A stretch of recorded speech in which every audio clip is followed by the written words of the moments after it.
He's meaning the Dominique Wilkins trade, Yes. where they traded Neek for. Was it Jeff Wilkins?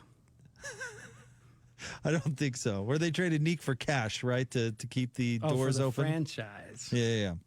And then Rue the Day Gobert has one that I didn't anticipate us getting. But how about this? Keon Clark for Tom Gugliotta was a good trade for the early 90s. Or, excuse me, early 2000s. Gugliotta. See, now why this was a good trade is because they eventually flipped Tom Gugliotta to the Knicks and got a first-round draft pick in return, and that first-round draft pick ended up being Gordon Hayward.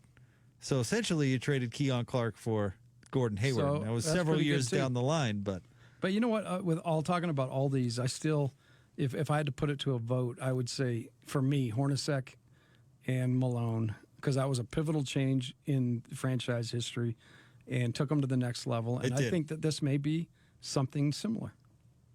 well, absolutely. I mean, it certainly helped them a ton last year with what they desperately needed, and that was production coming off the bench. And now this year, it's just his game. And give Jordan a lot of credit for adjusting. We've talked a lot about that, right, where he's taken those mid-range shots out of his game and he's just taking threes and getting to the rim. But, I mean, the way he plays basketball is exactly what this team needs. I mean, it fits in perfectly. Okay, so I just did some research because All right. I'm quick. Utah Jazz took Georgia small forward Dominique Wilkins with a third overall pick, but due to a combination of financial constraints and Wilkins' desire to play elsewhere, go figure, the team decided to trade their potential young star away. Several months after the draft, the Hawks swooped in to solve both of Utah's problems, sending Drew and Freeman Williams to the Jazz in exchange for Wilkins. There you go. Turned out to be one of the most lopsided trades in NBA history. However, the Jazz are still alive and So it well and worked. here in Salt Lake We're still City. talking about them. Yeah, Yep. absolutely. So I see what our boy John's getting Yeah, at. I That think that's clever. might have been certainly the most important trade in Jazz history. So there you go. Keep them coming. If you can think of any others, let us know. At Jake Scott Zone. What are you? Are you just at Tim Lacombe? Is that right? I follow At you T. on Twitter. Lacombe, At yeah. T Lacombe. There you go. Let us know. All right, let's get some more post game sound. Let's go with Mike Conley. Walden, Salt Lake Tribune. Mike, obviously you had the difficult first half with the 3 fouls in the first quarter, and then you pretty quickly turned it around in the third quarter. What enabled you to get going just as quickly as you did in the second half? Man, that first half was rough.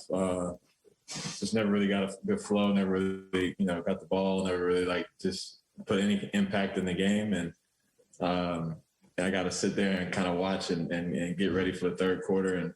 And knew that I was going to come out and be aggressive and, take command a little bit more and just look for opportunities to make plays. And, I got out there and was able to do it.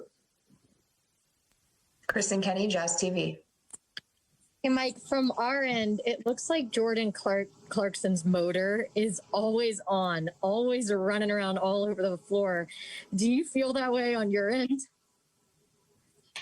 Oh, for sure. For sure. He's the guy that he pushes us all. When he gets the ball, we just start running and we don't know what he's going to do with it. You don't know who he's going to throw it to. When is he going to shoot it? You just kind of just let him play his game. And he's been great for us so far this year. And we don't want him to be anybody else. Sarah Todd, Deseret News.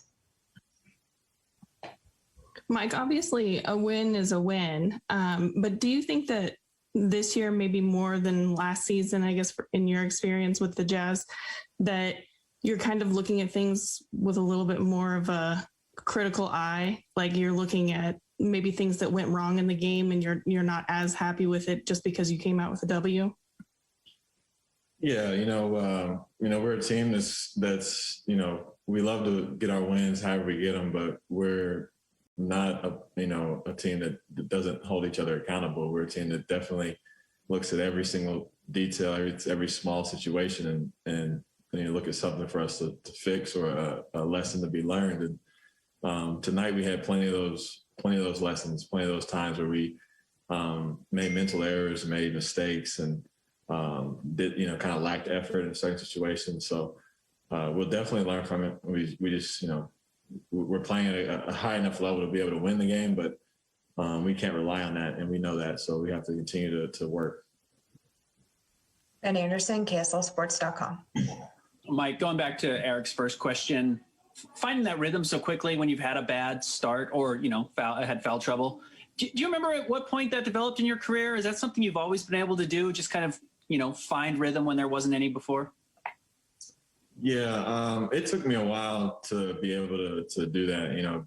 When I was younger, it was, if I start out like that, I might not shoot the ball the rest of the game just because I'm, just so caught up in thinking about foul trouble and thinking about not having the ball and not playing minutes, just all that kind of going in your head. But I've learned through the years, having opportunities to be in that situation, just breathe it out, take a minute, take all those bad thoughts, throw them out, and start thinking about the good and the opportunities you have in front of you. So that's kind of what I just focused on was the third quarter and going out there and being aggressive.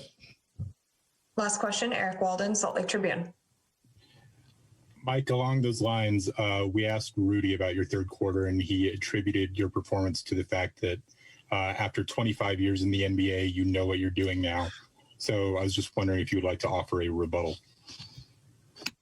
He's off by about 11, but I would say that my time in the league definitely helped. Me not panicking or anything like that. I've been there, done that, but Rudy's been a big help to me, so I'm not gonna bash him too much, man. He's been huge help in progressing my play and the team's play. So he's still the man, and he can say what he wants. That's it. Thanks, Mike. There you go. Mike Conley tonight. He scored 11 points, had 4 assists, but on 5 of 10 shooting, 1 of 3 from 3. And I thought Ben Anderson asked an interesting question there. Tim, you talked about how Mike really made a big-time impact in the third quarter, which, of course, he did.